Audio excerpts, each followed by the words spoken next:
Hi guys, this is Griffpatch. Welcome back to another edition of our scrolling platform tutorial in Scratch.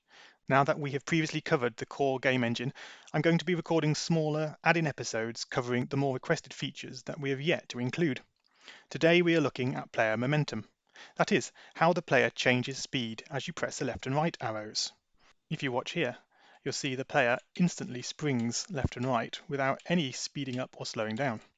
So this is what we're going to try and address.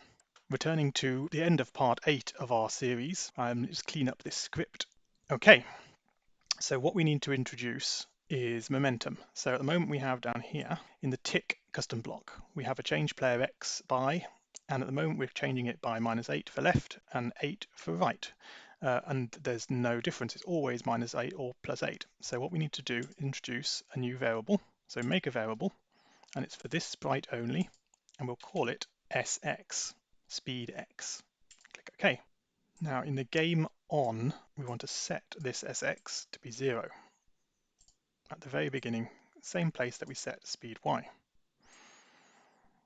Now in the key press section here, we want to change SX by -2 for left, and we're going to change it by 2 for right. Now take out the change player X by, or keep 1.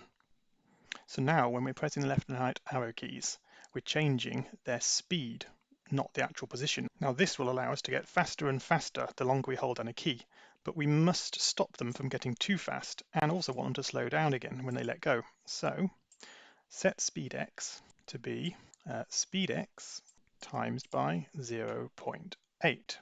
So that will slowly eat away at the speed until they come back to 0 again. Okay, but we also need to actually change their position. Now we could just put change X in here, but it's better if we wrap that up in an if, like this. Have greater than and an absolute value of, that means not negative, always the positive version of a number. So if their speed is greater than 0.9, so that means they're moving a bit, then we change their position by not just their speed, but round of speed. That keeps us from using fractional numbers and makes the code a bit cleaner when we're trying to detect costume collisions. Okay, well in theory that should be it, so let's give it a go. So to begin with, speed X is 0. If I press some keys, you'll see the speed changes and then goes back to 0 again. And we speed up and we slow down when we let go.